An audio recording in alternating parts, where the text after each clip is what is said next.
سيد الأولين والآخرين سيدنا ومولانا محمد رسول رب العالمين وعلى آله الطيبين الطاهرين وأصحابه المكرمين المعظمين. أما بعد فأعوذ بالله من الشيطان الرجيم. بسم الله الرحمن الرحيم. إنا أنزلناه في ليلة القدر وما أدراك ما ليلة القدر. ليلة القدر خير من ألف شهر. تنزل الملائكة والروح فيها بإذن ربهم من كل أمر سلام. هي حتى مطلع الفجر. صدق الله العلي العظيم. وبلغنا رسوله النبي الكريم الحبيب الأمين. ونحن على ذلك لمن الشاهدين والشاكرين. والحمد لله رب العالمين.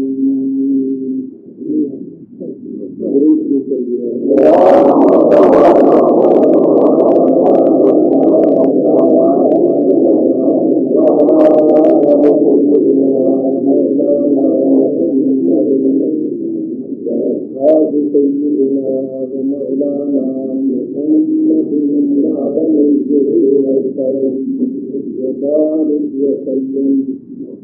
الصلاة والسلام عليك يا رسول الله.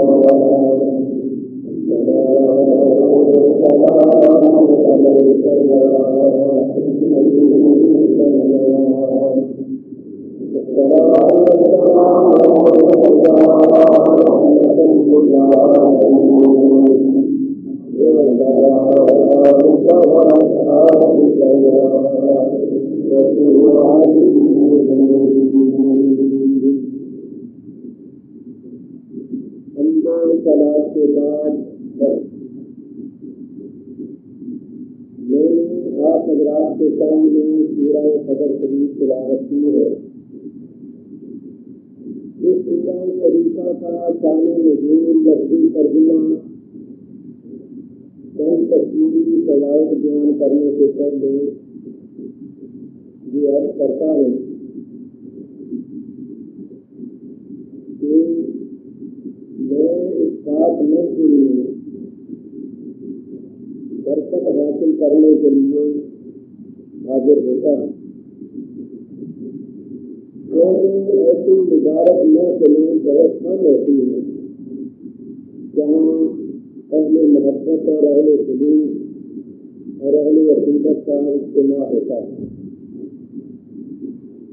اور آج مشرف کا مقام ہے کہ ہمارے اہل سنت کے جلیل قابل حضرت علامہ مولانا سید محمد غازی الدین صاحب سے وردی مدد اللہ علیہ اس پاک محفل میں تشریف لائے ہیں اور اپنی اس تعداد تجربات سے آپ حضرات کو مستفید فرمایا.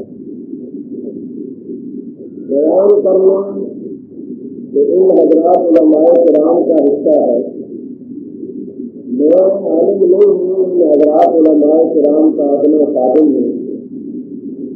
بس ان بزرگوں کی پیشہ چینی کرتے ہوئے اور ان بزرگوں سے چنی چنائی باتیں اس کتابوں میں پڑھی ہوئی آپ حضرات کے سامنے بیان کر دیتا ہے. اور اس لیے بیان کرتا ہے کہ مجلس میں ہر قسم کے لوگ ہوتے ہیں. اللہ والے بھی ہوتے ہیں. اگر کوئی اللہ والا خوش ہو گیا، راضی ہو گیا، کوئی کلمہ ایسا منہ سے نکل گیا جو اللہ تعالیٰ کو پسند آ گیا، اللہ کی بارگاہ میں قبول ہو گیا، تو اس کی برکت سے ہم سب کی نجات ہو گئی. میں نے کتاب میں پڑھا ہے کہ ایک مولوی صاحب سے وہ بات کیا کرتے تھے، ان کا انتقال ہوا تو وہ اللہ تعالیٰ کی بارگاہ میں پیش ہوئے تو اللہ تعالیٰ نے ارشاد فرمایا کہ تمہارے واسطے ایک دن ہمارا بندہ خوش ہو گیا. تم نے ایسا بات کیا تھا کہ ہمارا ایک بندہ تھا جو ہماری بارگاہ میں مشغول تھا، وہ خوش ہو گیا. اس کو خوش ہونے کی وجہ سے ہم تجھے بخش دیتے. وہ دل سے کافی تسلی ہے اور سہارا ہے اور امید ہے کہ اتنا عرصہ ہو گیا ہے بات کرتے ہوئے اور اللہ والوں کے بات کرنے کا بھی طرف حاصل ہوا ہے.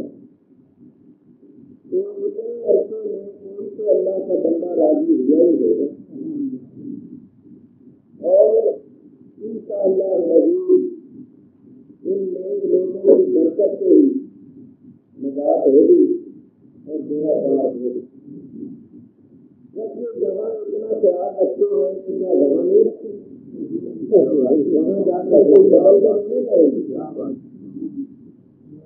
میں ایک مرتبہ ایک گرو شریف میں گیا، وہاں بڑی بھیڑ، اتنے شریف ابراہیم عالم حضرت خواجہ نور محمد صاحب مہاروی رحمۃ اللہ علیہ کی عرف پر حاضر ہوا. بڑا اجتماع. وہاں ایک ہمارے بڑے کامل بزرگ بھی پہنچے ہوئے تھے. بھیڑ میں بس ان کی نظر پڑ گئی، فوراً اشارہ کیا کہ ادھر آ گئے. جب یہ جہاں فراموش نہ کر کے دیکھ کر بلا لیتی ہیں اور اپنے پاس دکھا دیتی ہیں تو ایسے ہی قیامت کے دن ہے. چاہے ہم کیسے بھی ہیں مگر یہ لوگ بڑے لاج مند ہوتے ہیں، ان کو لاج ہے، یہ لاج والے ہوتے ہیں. یہ دیکھیں گے کہ انہوں نے اپنی حیثیت اور شان کے مطابق سلوک کرنا ہے. انہوں نے مہربانی کرنی ہے اور دیکھ کر اپنے محبت والوں کو بلا لیں. اور بس ان کو انہوں نے بلا لیا اور جو ان کے ساتھ ہو گیا تو میرا کیا. تو بیان کرنا تو حضرات علماء کرام کا کام ہے. میں آپ حضرات کے سامنے اپنی ٹوٹی باتیں عرض کرتا ہوں. آپ حضرات توجہ کے ساتھ سنیے. اللہ تبارک و تعالیٰ مجھے بیان کرنے کی توفیق عطا فرمائے اور حق بیان کرنے کی توفیق عطا فرمائے اور جو کچھ ہم سنیں اور جو کچھ بیان کریں اس پر عمل کرنے کی توفیق عطا فرمائے. میرے بزرگوں اور دوستوں، یہاں ہر سال شب قدر میں واز ہوتا ہے اور یہی سورہ شریفہ پڑھی جاتی ہے.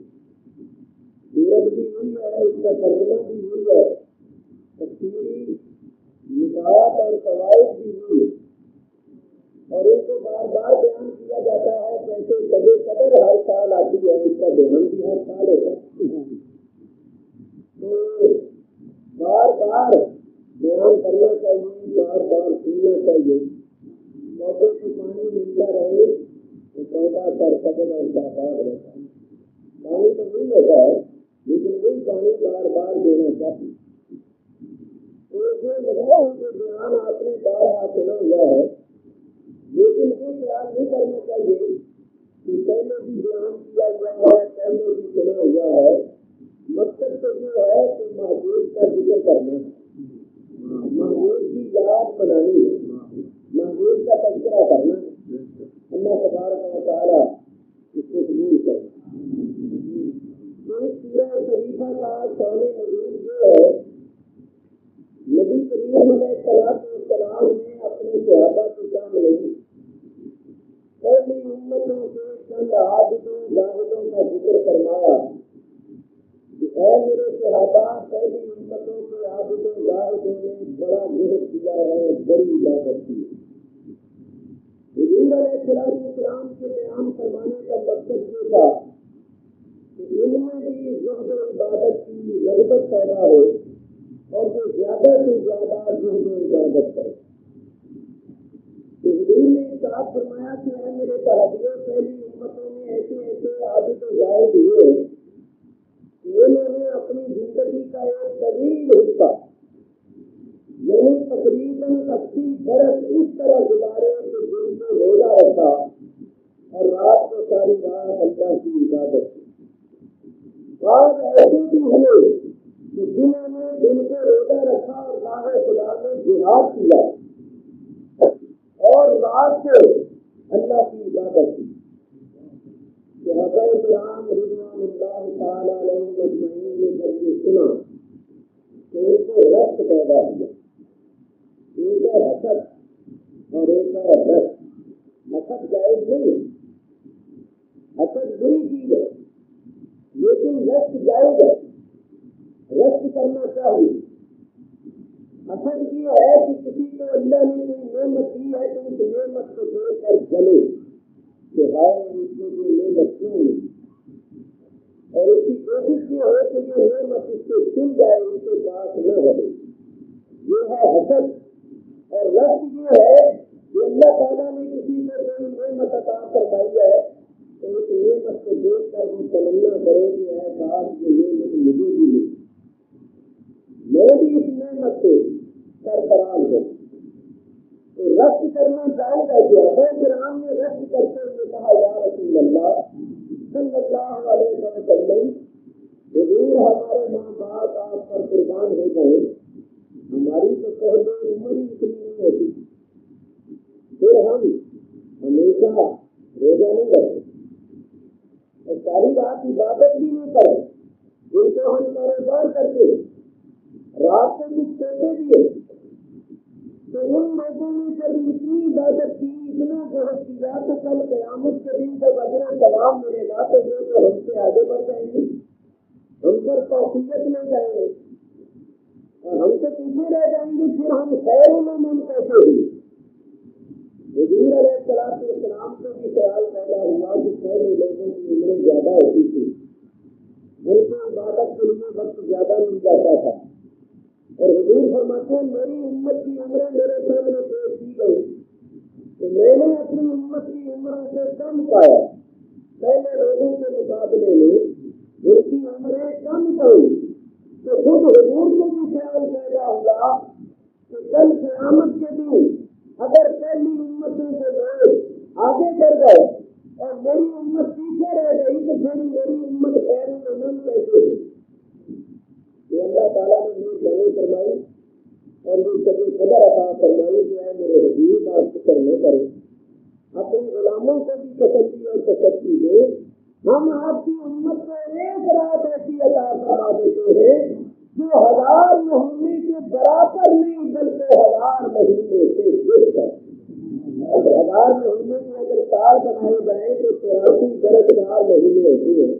اللہ تعالیٰ نے فرمایا کہ پہلی امتوں کے عابدوں زاہدوں نے مسلسل 80 برس عبادت کی، تو جو درجہ مرتبہ ان کو ملا، میرے حبیب آپ کا امتی ایک رات عبادت کر کے ان کے برابر درجہ حاصل نہیں کرے گا بلکہ ان سے بہتر اور افضل اور زیادہ درجہ مرتبہ اور اجر و ثواب حاصل کر تو معلوم ہوا کہ نبی کریم علیہ السلام کے امتی حضور کے غلام وہ مزدور ہیں کہ کام کرے تھوڑا اور اجرت پانے زیادہ۔ یہ مالک کی مرضی ہے، جس کو چاہے جو چاہے عطا فرما دے، وہ مراد ہے، کوئی اس کو پوچھنے روکنے ٹوکنے والا نہیں۔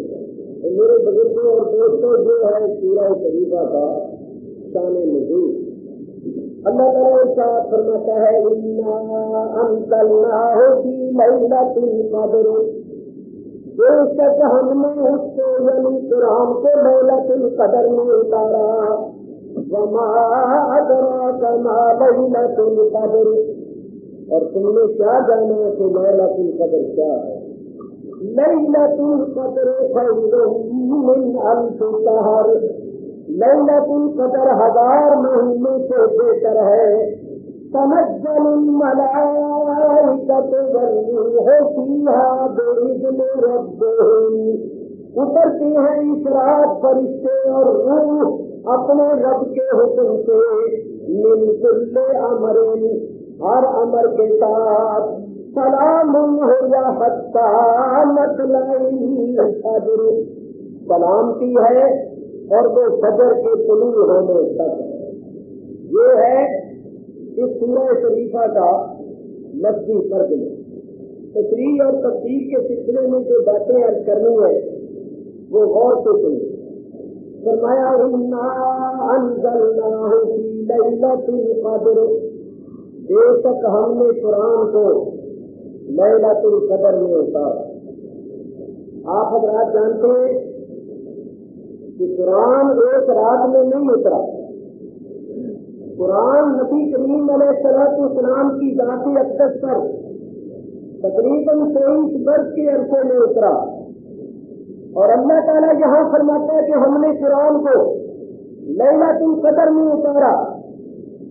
تو علماء کرام فرماتے ہیں کہ اس رات میں اللہ تعالیٰ نے سارا قرآن لوح محفوظ سے اتار کر آسمان دنیا پر ایک مقام ہے جس کا نام ہے بیت العزت، اس مقام میں رکھا۔ تو اس سورہ شریفہ میں اس نزول کا بیان ہے جو نزول لوح محفوظ سے بیت العزت کی طرف ہوا، اور نبی کریم علیہ السلام کی ذات اقدس پر جو نزول ہوا ہے اس کا بیان دوسری آیت میں۔ اللہ فرماتا ہے وَنَزَّلْنَا عَلَيْكَ الْكِتَابَ تِبْيَانًا لِكُلِّ شَيْءٍ، اے حبیب ہم نے آپ پر وہ کتاب اتاری ہے جو ہر شے کا روشن بیان ہے۔ اسی واسطے ایک ہے انزال اور ایک ہے تنزیل۔ انزال کے معنی ہے کسی چیز کا ایک دم اتارنا، اور تنزیل کے معنی ہے کسی چیز کا آہستہ آہستہ تھوڑا تھوڑا کر کے اتارنا۔ تو انا انزلنا میں انزال ہے، یہ انزال سے ہے، اور نزلنا تنزیل سے ہے۔ نبی کریم علیہ السلام کی ذات پر تنزیل ہوئی ہے، اور شب قدر میں لوح محفوظ سے قرآن کریم کا انزال ہوا ہے، اور اللہ تعالیٰ نے نبی کریم کی ذات پر قرآن کریم کو تھوڑا تھوڑا کر کے اتارا۔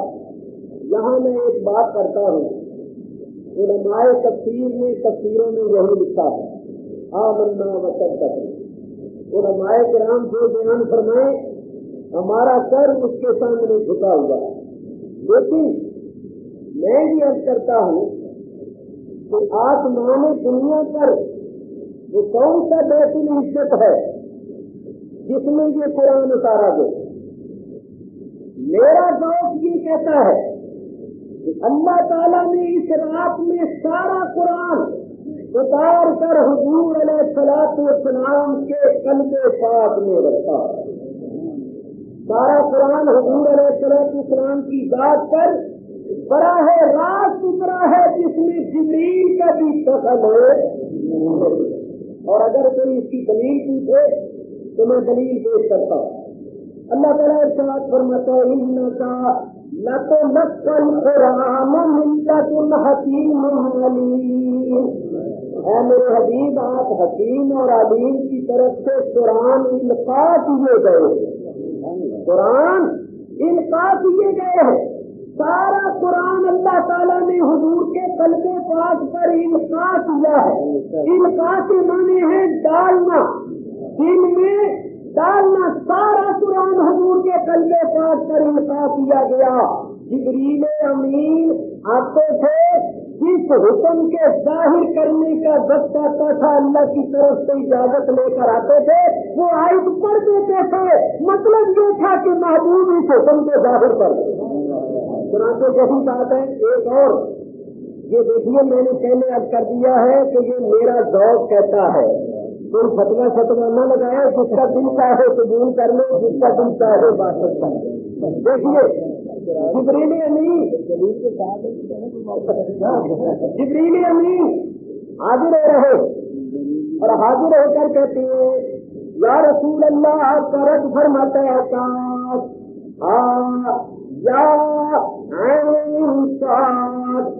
حضور فرماتے ہیں علم تو میں جانتا ہوں اور میں سمجھتا ہوں، یہ سارے حضرات جانتے ہیں علم تو فہم تو ماضی کا سیگا ہے۔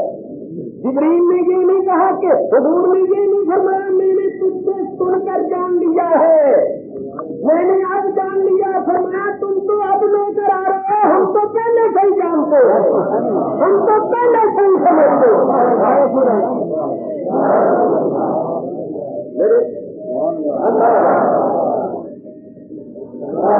فرمایا ہم تو پہلے سے ہی جانتی ہیں، علم تو بفہم تو میرے بزرگوں اور دوستوں، وہ عزت کا جو مقام ہے وہ حضور کا قلب پاک ہے، حضور کا قلب پاک ہے۔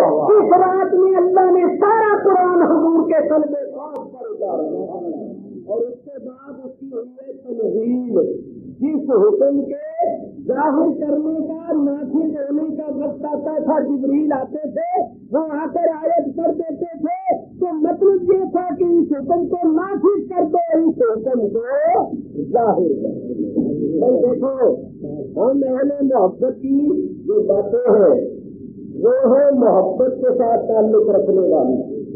علماء کرام کا مقام بہت اونچا ہے، یہ میں نے پہلے کہہ دیا ہے کہ علماء کی باتیں ہوتی ہیں محققانہ عارفانہ، یہ ہماری شادی درویشوں والی باتیں ہیں جو اپنے شوق کی باتیں ہیں، کس کا دل چاہے قبول کر لے اور کسی کا دل چاہے نہ قبول کرے، بحث مباحثہ لڑائی جھگڑا نہیں کرے۔ ہم عشق کے بندے کا ایمان نرالا ہے، تو بھائی ہمارا تو بہت شوق یہ ہے، ہم تو یہ کہتے ہیں کہ اللہ تعالیٰ کی عزت کا مقام حضور علیہ السلام ہے، قلب پاک ہے۔ حضور علیہ السلام اللہ تعالیٰ کی انوار، اللہ کی تجلیات اور اللہ کی اسرار کا تحمل کرنے والے ہیں، اور تحمل اگر کوئی چیز کر سکتی ہے تو وہ قلب مصطفیٰ، اس قلب پاک سے جن کا تعلق ہو گیا ہے اور جن کی نسبت ہو گئی ہے، جن کو اس طلب سے فیض آ رہا ہے، آگے ان میں تحمل کا ہے، مادہ اور برداشت دوسرے کو سن ہی نہیں سکتے، سمجھ ہی نہیں سکتے، قلم میں جگہ دے ہی نہیں سکتے۔ آئیے میں ایک بات اور عرض کروں، دلیل پیش کرتا ہوں۔ اللہ تعالیٰ ارشاد فرماتا ہے لو انزلنا هذا القرآن على جبل لرأيته خاشعا متصدعا من خشية الله۔ اگر اس قرآن کو ہم کسی پہاڑ پر اتار دیتے تو تم دیکھتے کہ وہ پہاڑ اللہ کے خوف سے ڈٹ جائے،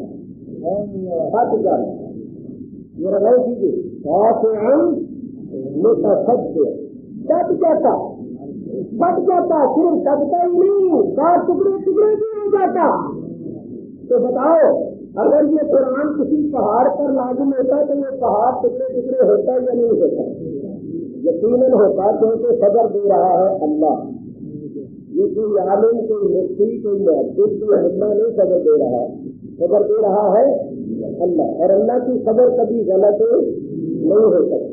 تو ماننا پڑے گا کہ اگر یہ قرآن کسی پہاڑ پر نازل ہوتا تو وہ پہاڑ یقیناً بڑھ جائے، ٹکڑے ٹکڑے ہو جاتے۔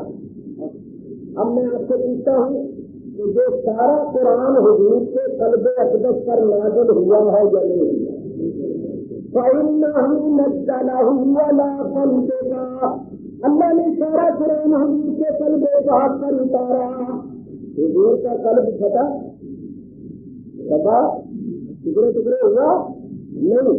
معلوم ہوا دنیا کے کسی بڑے سے بڑے پہاڑ میں بھی وہ قوت و طاقت نہیں ہے جو قلب مصطفیٰ میں ہے، وہ قلب مصطفیٰ۔ حضور علیہ السلام کے قلب پاک میں جو قوت و طاقت ہے وہ کسی چیز میں نہیں ہے. میں حضور کے قلب پاک کی قوتوں کا بیان کروں گا، لیکن آپ کے سمجھانے کے لیے ایک بات کرتا ہوں. ایک مرتبہ حضور علیہ السلام تشریف فرما کے ساتھ ہی ایک صحابی بیٹھے تھے. حضور کا جتنا صحابی کی رائے پورا نہیں چھوڑا تھا، ساتھ لگے بیٹھے تھے تو صحابی کی رام ذرا نیچے تھی اور جتنا مبارک ذرا اوپر تھا. تو حضور پر وحی کا نزول شروع ہو گیا. جب وحی کا نزول ہوا تو وہ صحابی کہتی ہے کہ مجھ پر اتنا دباؤ پڑا کہ میں چلا اٹھا کے کہوں میری ران کی ہڈی نہ ٹوٹ جائے. اور حضور اگر اونٹنی پر سوار ہوتے، جانور پر سوار ہوتے، وہی نازل ہوتی تو جانور اتنا جھک جاتا کہ زمین کے ساتھ لگ جاتا. تو اللہ فرماتا ہے کہ اگر ہم پہاڑ پر اتار دیتے تو وہ دب جاتا، پھٹ جاتا، وہ تو دب جاتا، شاید ٹکڑے ٹکڑے بھی ہو جاتا. لیکن حضور علیہ السلام کا قلب اپنی جگہ سے نہیں بچتا تھا.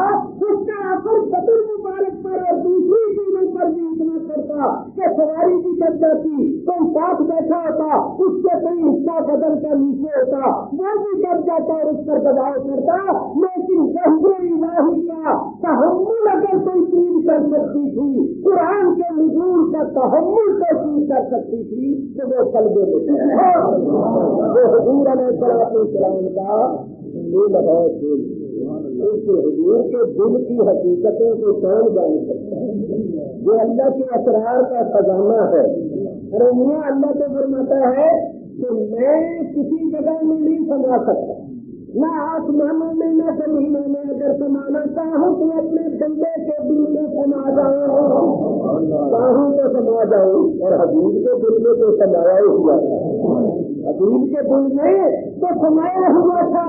ارے تم کیا جانو حضور کا دل کیا تھا؟ حضور کا دل اللہ کا عرش ہے، حضور کا دل سب سے بڑا کعبہ ہے، اور حضور کا دل اللہ کے اسرار کا خزینہ.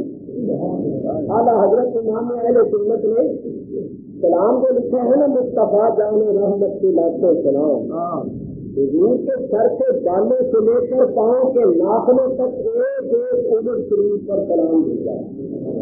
اور جب دل کا ذکر آیا نا تو کیا فرماتے ہیں؟ فرماتے دل سمجھ سے ڈرا ہے مگر یوں کہوں،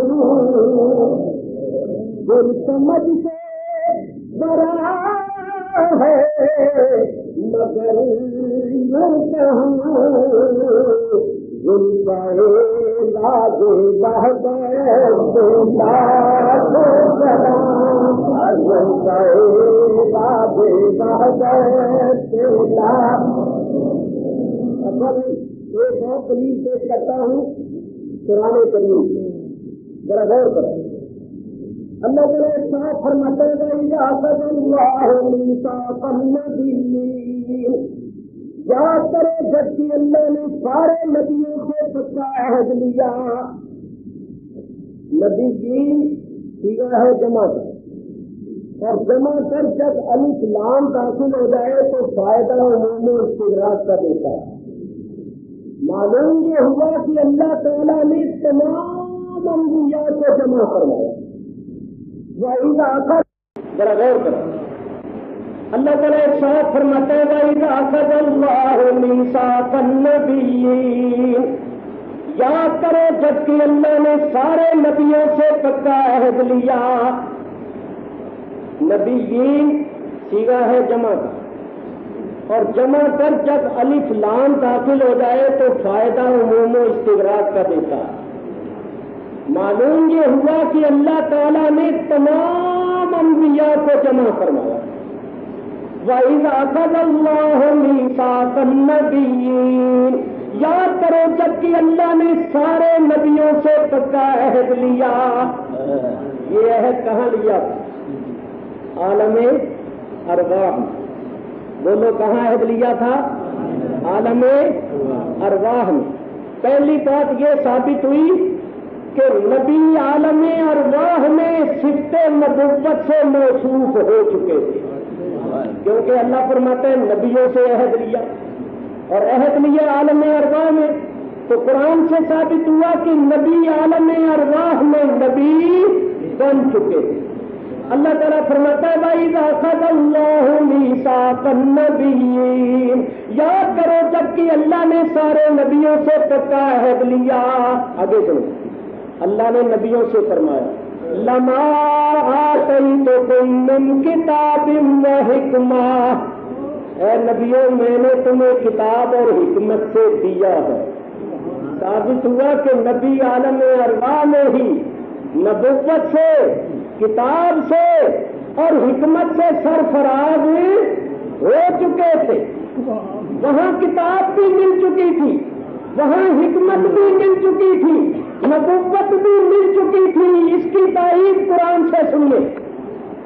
حضرت عیسیٰ جب اللہ تعالیٰ کی قدرت کاملہ سے بغیر باپ کے پیدا ہوئے اور حضرت مریم ان کو گود میں اٹھا کر آئی تو قوم نے دیکھ کر کہا ہے مریم تیرا تو نکاح نہیں ہوا اور تیری گود میں ہم بچہ دیکھ رہے ہیں کہ کیا بات ہے، تو نے تو ہمیں تعجب میں ڈال دیا، یہ کیا بات؟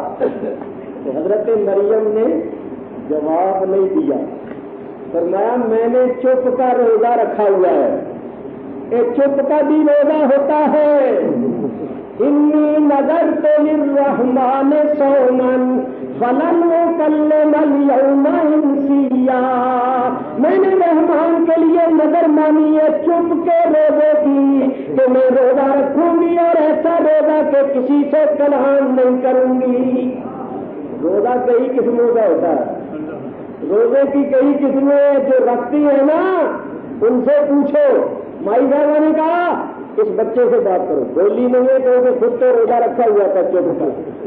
فاشارت الیہ، وہ اس کے بچے کی طرف اشارہ کیا کہ اس سے بات کرو.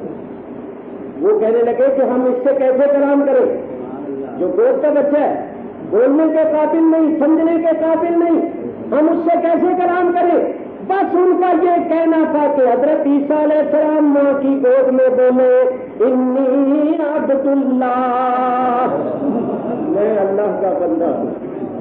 آتانی الکتاب، ایسے آتانی الکتاب، بچے بھی جانتے ہیں کہ آتا ماضی کا سیغہ ہے اور ماضی گزرے ہوئے زمانے کو کہتی ہیں. حضرت عیسیٰ ماں کی گود میں فرماتی ہے میں جس اللہ کا بندہ ہوں اس نے مجھے کتاب دے دی ہے، کتاب دے دی ہے. وجعلنی نبیا، اس نے مجھے نبی بنا دیا ہے. جعل بھی ماضی کا سیغہ ہے. اللہ نے کہاں نبی بنا دیا؟ عالم ارواح میں. کہاں کتاب دے دی؟ عالم ارواح میں. اور عیسیٰ علیہ السلام کو عالم ارواح میں کتاب ملی، سارے نبیوں کو عالم ارواح میں کتاب ملی اور مصطفیٰ کو یہاں ملی ہے. مصطفیٰ کو وہاں نہیں ملی، حضور کو وہاں نہیں ملی، حضور کو بھی وہاں ملی ہے. اور باقی جس جس کو ملی ہے مصطفیٰ کے وسیلے بولو. اور ڈگری پہلے ملتی ہے کہ تعلیم پہلے ہوتی ہے؟ بولو، تعلیم پہلے ہوتی ہے، ڈگری بعد میں ملتی ہے. یہ نہیں کہ کوئی بچہ اسکول میں داخل ہو اور بی اے کی ڈگری پہلے اس کے ہاتھ میں دے دی جائے اور قاعدہ پھر شروع کروایا جائے. نہیں، پہلے تعلیم دی جاتی ہے پھر ڈگری ملتی ہے. جب ان کو عالم ارواح میں ڈگریاں مل گئی تو تعلیم یہاں کر شروع ہوئی ہے. تعلیم کا سلسلہ یہاں سے شروع ہوا ہے. اللہ تعالیٰ نے ان کو پیدا ہی کامل اکمل کیا، ان کی فطرتوں میں علوم اور معارف رکھ کے ان کو پیدا کیا. یہ عالم ارواح میں عالم بھی تھے، عارف بھی تھے اور علم و معرفت کا خزانہ. حضور کی تو شان ہی بہت بلند ہے. حضور کے غلاموں کو دیکھو، غلاموں کے غلاموں کو دیکھو. نہیں سنا ہوا آپ نے؟ اور کمال یہ ہے کہ لکھا ہے مولوی اشرف علی صاحب خانوی نے جو مخالفین کی حکیم الامت ہے، انہوں نے لکھا ہے. کتاب کا نام ہے امداد المشتاق.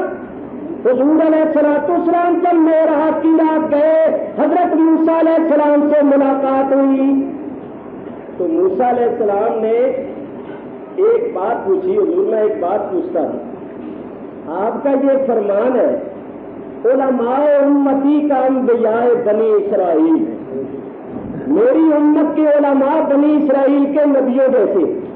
تو حضور کیا آپ کی امت کے عالم ہمارے جیسا علم، ہمارے جیسا فہم، ہمارے جیسی صلاحیت قابلیت رکھتے؟ حضور نے فرمایا چونکہ وہ میرے علم کے وارث ہیں، وہ میرے علم کے وارث ہے، اور اللہ نے مجھے وہ علم عطا فرمایا ہے جو پہلے نبیوں کو بھی نہیں ملا. تو جب وہ میرے علم کے وارث ہے تو میرے علم کے وارث ہو کر وہ بڑے قابل اور بڑے فہیم اور بڑا اللہ کا فضل ہے، ان پر بڑی صلاحیت ہے. تو حضور ذرا اپنی امت کا ایک عالم تو بلائیے، میں ذرا اس کی قابلیت صلاحیت کو دیکھوں. حضور نے عالم ارواح میں نظر فرمائی تو امام غزالی رحمۃ اللہ علیہ کی روح تھی. حضور مجھے بلا دیجیے، حضور میں حاضر ہوں. یہ نہ سمجھیے کہ دوسرے تو ادب کی وجہ سے، تواضع کی وجہ سے ذرا تیز بڑے تھے، بڑے عالم ہیں نا، بڑے فلسفی، بڑے منطقی، بڑا کرم. تو حضور میں حاضر ہوں. فرمایا چل سے تو ہی آ جا. امام غزالی کی روح آئی، سلام کر کے بیٹھ گئے. موسیٰ علیہ السلام نے فرمایا تمہارا نام کیا؟ کہنے لگے حضور میرا نام ہے محمد، میرے باپ کا نام بھی محمد، میرے دادے کا نام بھی محمد، میرے پردادے کا نام بھی محمد. انا محمد ابن محمد ابن محمد ابن محمد. موسیٰ علیہ السلام نے کہا کہ یہ کوئی قابلیت ہے کہ سوال کیا ایک، جواب دے رہے ہو چار، انبیاء کے سامنے خواہ کلام کو لمبا کرتے ہو. یہ طول کلامی، یہ کیسی بات ہے؟ میں نے تمہارے باپ دادے کا نام پوچھا ہے، میں نے تو تم سے صرف تمہارا نام پوچھا ہے، اور تم باپ دادے کا بھی بتا رہے ہو، میں نے تم سے تمہارے باپ دادے کا نام نہیں پوچھا.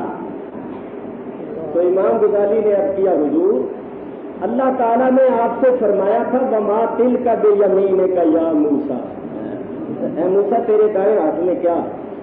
تو اللہ نے تو صرف اتنا پوچھا تھا کہ تیرے دائیں ہاتھ میں کیا ہے، تو آپ نے کتنے جواب دیے؟ آپ نے فرمایا تھا ہے یا عصای، یہ لاٹھی ہے، اتوکل علیہا، میں اس پر ٹیک لگاتا ہوں، واحش بہا علی غنمی، اور اس کے ساتھ اپنی بکریوں پر پتے کاٹتا ہوں، ولی فیہا معارض اخری، اور اس سے اور بھی بڑے کام لیتا ہوں. تو اللہ نے یہ سب کچھ آپ سے پوچھا تھا کہ اس عصا سے کیا کیا کام لیتے؟ اللہ نے تو یہ پوچھا تھا تمہارے ہاتھ میں کیا، تو تم نے کتنے جواب دیے؟ موسیٰ علیہ السلام نے فرمایا بھائی میں نے کلام کو اس لیے لمبا کیا تھا کہ اللہ تعالیٰ سے ہم کلامی کا شرف زیادہ سے زیادہ حاصل. اگر میں اتنے کہہ دیتا لاٹھی ہے تو بس اتنی بات کا شرف حاصل ہوتا. تو میں نے کلام کو طول دیا کہ اللہ سے ہم کلامی کا شرف زیادہ حاصل ہو، کیونکہ اللہ تعالیٰ سے کلام کرنا یہ کوئی معمولی شرف نہیں، بہت بڑا شرف ہے. اس شرف کے حصول کے لیے میں نے کلام کو طول دیا تھا. تو امام غزالی نے عرض کیا حضور اگر آپ کا اللہ سے ہم کلام ہونا آپ کے لیے شرف اور عزت کی بات ہے تو میرا آپ جیسے جلیل القدر پیغمبر سے ہم کلام ہونا میرے لیے شرف اور عزت کی بات نہیں.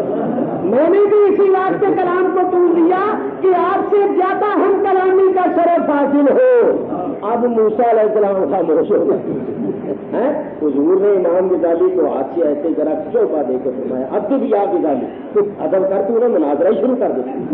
بزرگوں کے سامنے اتنی لمبی بات کے بزرگوں کو خاموش کروا دیا جائے، ادب کر، جلال والے کے سے اچھا جی تو ذرا سنو غور کرو. امام غزالی رحمت اللہ علیہ حضور علیہ الصلوۃ والسلام کی وفات شریف کے تقریباً 400 سال بعد پیدا ہوئے. پیدا ہونے کے بعد انہوں نے علم پڑھا، لیکن یہ بات ہے عالم ارواح. بولو وہاں کہاں سے پڑھا اور بات کہاں کی کر رہے ہیں؟ ذرا غور کرو. ابھی عالم ارواح میں ہے تو جانتی ہیں کہ میں پیدا ہوں گا تو میرا نام یہ ہوگا، میرے باپ دادے پردادے کا نام یہ ہوگا. اور موسیٰ علیہ السلام ہمارے نبی کریم کی ولادت سے تقریباً 2000 سال پہلے ہوئے ہیں. موسیٰ علیہ السلام نے 2000 سال پہلے ہمارے نبی پاک کی ولادت سے جو اللہ سے کلام کیا سوال جواب ہوئے.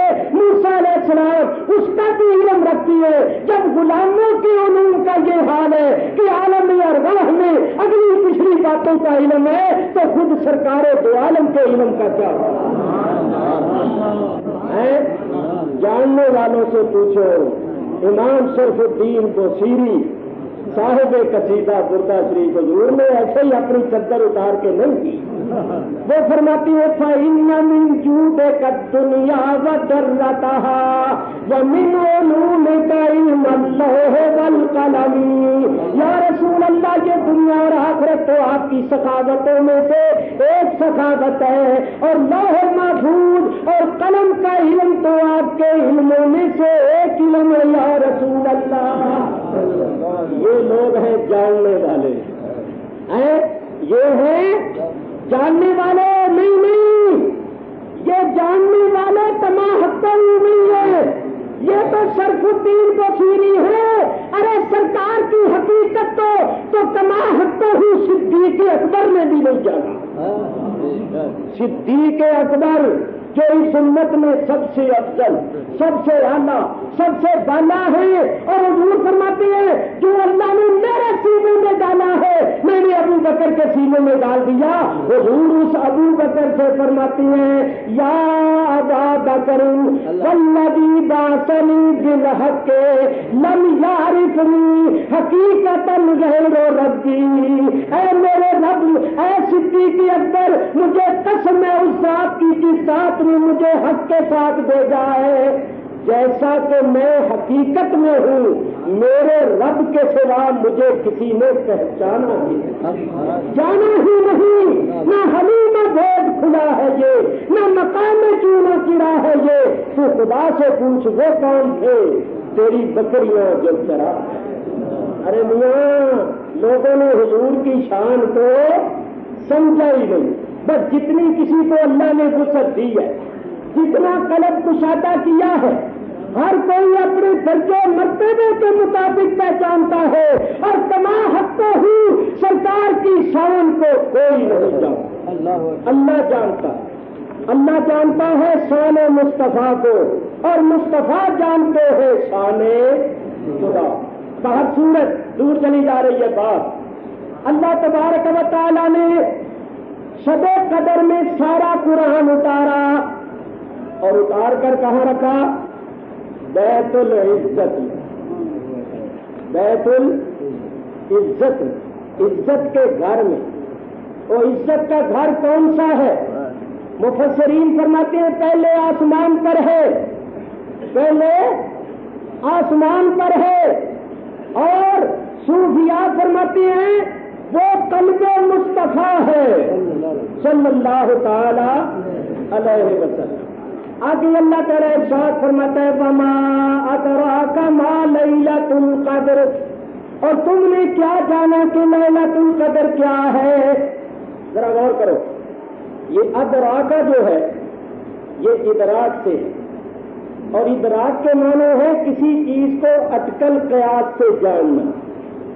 تو اللہ فرماتا ہے کہ تم نے اٹکل قیاس سے نہیں جانا کہ لیلۃ القدر 1000 مہینے سے بہتر. ہمارے بتانے سے جانا، ہماری تعلیم سے جانا ہے. بتائیے اگر اللہ نہ بتاتا تو ہم لوگ اٹکل قیاس سے اس رات کے متعلق یہ سمجھ سکتے تھے کہ یہ رات اتنی فضیلت والی، یہ 1000 مہینے سے بہتر ہے.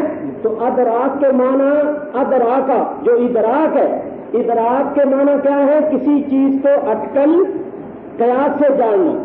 اسی واسطے آگے اللہ فرماتا ہے کہ لیلۃ القدر خیر من الف شہر. لیلۃ القدر 1000 مہینے سے بہتر ہے. یہ ہمارے بتانے سے تمہیں معلوم ہوا ہے، تم نے اپنے ادراک سے نہیں جانا. یہاں ایک بات کرتا، معلوم ہوا، قرآن سے ثابت ہوا کہ ادراک کے معنی ہے کسی چیز کو اٹکل قیاس سے جاننا. یہ بات ذرا غور سے سنو، اس میں بہت بڑا مسئلہ ہے. ادراک کے معنی کیا ہے؟ کسی چیز کو اٹکل اور قیاس سے جاننا. اب 2 آیتیں سنو. ہائے افسوس، کیا کریں، ہم پڑھتے ہیں دن رات رسالے اور کتابیں تو ہمیں دکھ ہوتا ہے. یہاں ایک رسالہ چھپا، اس کا نام رکھا گیا توحید نمبر. اس میں ایک مضمون لکھا گیا جس کا نام نقش اول رکھا گیا. اس مضمون میں یہ لکھا ہوا کہ نبی کریم علیہ الصلوۃ والسلام نے فرمایا لا ادری ما یفعل بی ولا بکم، کہ حضور فرماتے ہیں میں نہیں جانتا میرے ساتھ کیا معاملہ ہوگا، تمہارے ساتھ کیا معاملہ۔ اس آیت کو لے کر 14ویں صدی کی توحید والے نے نتیجہ یہ نکالا کہ حضور کو نہ اپنے انجام کی خبر ہے اور نہ ہمارے انجام کی خبر۔ لا حول ولا قوت الا باللہ۔ اور سنیے، لوگ لے جاتے ہیں سیاست کی طرف، سیاست نہیں۔ مودودی صاحب نے قرآن کی آیت لکھی ہے، اللہ تعالیٰ فرماتا ہے نبی کریم سے کہ اے میرے حبیب ما کنت تدری مل کتاب ولل ایمان، تو نہیں جانتا کتاب کیا ہے اور ایمان کیا ہے۔ تو اس کے نیچے یہ لکھا کہ معلوم ہوا کہ جب تک وحی کا سلسلہ شروع نہیں ہوا تھا حضور نہیں جانتے تھے کتاب کیا ہے اور نہیں جانتے تھے کہ ایمان۔ 40 سال تک حضور کو یہ نہیں معلوم تھا کہ کتاب کیا ہے اور ایمان کیا ہے۔ بولو، اگر یہی عقیدہ رکھا جائے تو عیسائیوں کو کیا جواب دیا جائے؟ اگر عیسائیوں سے مناظرہ ہو جائے اور وہ قرآن کی وہی آیت پڑھیں جو میں پہلے پڑھ چکا ہوں کہ حضرت عیسیٰ نے ماں کی گود میں یہ کہا انی عبداللہ، میں اللہ کا بندہ ہوں، ثابت ہوا کہ وہ اس وقت جانتے تھے کہ اللہ میرا خالق ہے، اللہ میرا مالک ہے، میں اس کا عبد ہوں، میں اس کا مملوک ہوں، اور وہ یہ بھی جانتے تھے کہ میں صاحب کتاب ہوں، اللہ نے مجھے کتاب دے دی، وہ یہ بھی جانتے تھے کہ میں نبی ہوں۔ تو عیسائی یہ سوال کرے کہ مسلمانوں تمہارے قرآن سے یہ ثابت ہوا کہ حضرت عیسیٰ علیہ السلام پیدائش کے وقت اللہ کی معرفت بھی رکھتے تھے، یہ بھی جانتے تھے کہ میں صاحب کتاب ہوں، یہ بھی معلوم تھا انہیں کہ میں نبی ہوں، اور تمہارے نبی کو 40 سال تک پتہ ہی نہیں تھا کہ کتاب کس کو کہتے ہیں اور ایمان کس کو کہتے ہیں۔ تو جاننا کمال اور نہ جاننا نقص، تو ہمارے نبی کا کمال ثابت ہوا، تمہارے نبی کا نقص ثابت ہوا، تو بولے پھر مولوی پادری کو کیا جواب دے گا؟ وہاں سارے 14ویں صدی کی توحید والے تو نہیں نہ بیٹھے ہوں گے جو سب کچھ ہی سن کر سبحان اللہ کرتے ہیں، وہاں تو دشمنوں سے پالا ہوگا، مخالف سے پالا پڑا ہوگا، اور مخالف نے زور مارتے وقت یہ نہیں دیکھنا کہ کون سی ہڈی ٹوٹتی ہے، بازو ٹوٹتا ہے یا ٹانگ ٹوٹتی ہے، اس نے تو سارا زور لگا کے توڑ کے رکھ دے۔ وہاں تو دشمنوں سے مقابلہ ہوگا، وہاں آئیں بائیں سائیں کرنے سے کام نہیں چلے گا۔ تو کیا جواب دے گا 14ویں صدی کی توحید والا عیسائی کو؟ یہ جواب نہیں دے سکتا، ہم مصطفیٰ کے غلام جواب دے سکتے ہیں، ہم جواب دے سکتے ہیں۔ گھر کو آگ لگ گئی، گھر کے چراغ سے خود مسلمان کہلانے والوں نے ایسی باتیں کرنا شروع کر دی کہ غیر مذاہب کے لوگوں کو اسلام پر اور پیغمبر اسلام پر اعتراضات کے موقع مل گئے۔ ارے انہوں نے شان مصطفیٰ کو جانا، انہوں نے سمجھا ہی نہیں، اور میں ہمیشہ بیان کرتا رہتا ہوں یہ سمجھ سکتے ہی نہیں، کیونکہ اللہ نے فرما دیا فہم لا یفقہون، فہم لا یفقہون، یہ سمجھ سکتے ہی نہیں۔ جب سمجھ ہی نہیں سکتے تو پھر کیسے کہا جائے، کون ان کو سمجھائے؟ اور اللہ تعالیٰ فرماتا ہے وَلِلَّهِ الْعِزَّةُ وَلِرَسُولِهِ وَلِلْمُؤْمِنِينَ وَلَٰكِنَّ الْمُنَافِقِينَ لَا يَعْلَمُونَ۔ منافق نہیں جانتے، منافق یہ جانتے ہی نہیں، جان سکتے ہی نہیں، کیونکہ اگر جان لیں تو اللہ کا فرمان کرتے گئے، اللہ فرماتا ہے جانتے نہیں یہ جان گئے، تو وہ کیسے جانیں گے کہ جان سکتے ہی نہیں۔ ارے شان مصطفیٰ کو سمجھنے کے لیے ایمان کا ہونا ضروری ہے۔ دیکھو میں عرض کروں، حضور ہے نور، حضور کی ساری فطرتیں عادتیں کمالات ہر چیز نور نور ہے، اور نور کو دیکھنے کے لیے بھی کسی نور کی ضرورت ہوتی ہے۔ جب تک وہ نور نہ ہو حضور کا نور نظر نہیں آتا۔ باہر والے نور کو دیکھنے کے لیے اندر بھی نور ہونا ضروری ہے۔ بتی کا نور دیکھنے کے لیے آنکھ کے اندر نور ہونا ضروری ہے۔ بتی کا نور، چاند سورج کا نور اسی کو نظر آئے گا جس کی آنکھ میں نور ہے۔ بولو اندھے کو نور نظر آئے گا؟ تو جس طرح بتی کا نور دیکھنے کے لیے آنکھ کے نور کی ضرورت ہے، اسی طرح مصطفیٰ کے نور کو دیکھنے کے لیے ایمان کے نور کی ضرورت مصطفیٰ کا نور اس کو نظر آتا ہے جس کے اندر ایمان ہے، اور جس کے اندر ایمان کا نور نہیں اس کو مصطفیٰ کا نور بھی نظر نہیں۔ اور یہ کب سے سلسلہ چلا ہے؟ شیطان سے، اس کو بھی نور نظر نہیں آیا کر لگائے تو ساتھی ہے، کیا لگائے تو ساتھی ہے، اس کو نور نظر نہیں آیا، اس کو خواب کی نظر آئی۔ کیوں کہ نور دیکھنے کے لیے اندر نور ہونا ضروری ہے، اس کے اندر نور تھا ہی نہیں، کیونکہ وہ کانا من الکافرین، وہ اصلی طور پر ہی کافروں میں سے تھا، دو نوروں میں سے تھا۔ اور یاد رکھو میں اس کے لیے بڑی شاندار دلیل پیش کرتا ہوں۔ حضور علیہ الصلوۃ والسلام کے ظاہری زمانہ مبارکہ میں جو کافر مشرک منافق تھے، بولے انہوں نے ان ظاہری آنکھوں سے حضور کو دیکھا تھا یا نہیں؟ دیکھا تھا، لیکن قبر میں وہ حضور کو پہچان سکے؟ کیونکہ قبر میں حضور سب کے سامنے پیش ہوتے ہیں یا نہیں؟ فرشتے پوچھتے ہیں نہ تم کا تقریر کی حق کے حاضر رجل، یہ مرد کامل جو تیرے سامنے ان کے بارے میں کیا کہتا ہے؟ تو بولے وہ قبر میں پہچان سکے؟ حالانکہ ظاہری عالم میں کئی مرتبہ دیکھا اور مرنے کے بعد قبر میں نہیں پہچان سکے۔ اور جو حضور کے امتی حضور کی وفات شریف کے بعد پیدا ہوئے ہیں یا قیامت تک ہوں گے، جنہوں نے ظاہری عالم میں نہیں دیکھا، وہ فوراً قبر میں پہچان لیں گے یا نہیں؟ وہ فوراً قبر میں پہچان لیں گے۔ تو کبھی آپ نے غور کیا بات کیا ہے کہ جنہوں نے اس عالم میں دیکھا تھا اور کافر ہو کر مرے، قبر کی حالت میں مرے، انہوں نے قبر میں نہیں پہچانا، اور جنہوں نے نہیں دیکھا اس ظاہری عالم میں وہ قبر میں فوراً پہچان لیں گے۔ تو کیوں پہچان لیں گے؟ کہ حضور کی پہچان کا ذریعہ جو آنکھ نہیں نور ایمان ہے، یہ آنکھیں نہیں ہے، نور ایمان ہے۔ تو جن کے اندر ایمان کا نور ہوگا وہ فوراً دیکھ کر پہچان لیں گے، اور جن کے اندر ایمان کا نور نہیں تھا انہوں نے نہیں پہچانا۔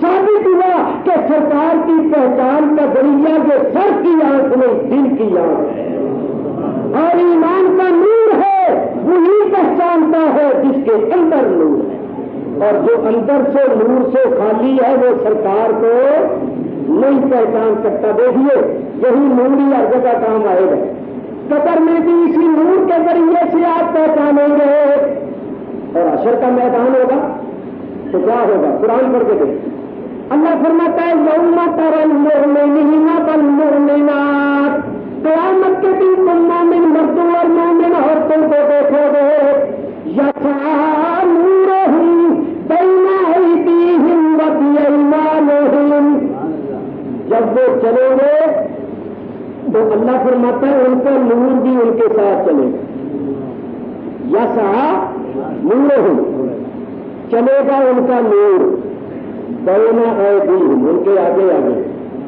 وبے ہے مان ہے، اور ان کے دائیں طرف آگے بھی نور اور دائیں طرف بھی نور۔ تو مومن چلیں گے تو ساتھ ساتھ ان کا نور بھی چلے گا۔ اور یہ جو عزت حضور کی نہیں جانتے، بیت العزت کو نہیں جانتے ہیں، صاحب عزت کو نہیں جانتے، ان کا بیان ہوگا وہ بھی قرآن پر کر دیتے۔ اللہ فرماتا ہے یوم یقول المنافقون والمنافقات، قیامت کے دن منافق مرد اور منافق عورتیں کہیں گے، کن سے؟ للذین آمنوا، ایمان والوں سے کہیں گے، اور نور والوں سے کہیں گے، کیا کہیں گے؟ انظرونا، اے ایمان والوں ہمیں دیکھو، ہم پر نظر کرو، ہمارا حال دیکھو، انظرونا، ہمارا حال دیکھو، نقتبس من نورکم، ذرا مہربانی کرو ہمارے حال پر نظر رحمت کرو، تھوڑا سا نور ہمیں بھی دے دو۔ ایک تو مانگیں گے، ایک تو نہیں مانگیں گے، وہاں مانگیں گے۔ قرآن پڑھ رہا ہوں، قرآن پڑھ رہا ہوں، یہ منافق ایمان والوں سے یوم یقول المنافقون والمنافقات للذین آمنوا، ایمان والوں سے کہیں گے، اور پہلے سن چکے کہ ایمان والوں کے آگے اور دائیں نور ہی نور ہوگا۔ تو یہ منافق جو ہے نا، یہ ان نور والوں سے کہیں گے ہمارے حال پر مہربانی کرو، تھوڑا سا نور ہمیں بھی دے۔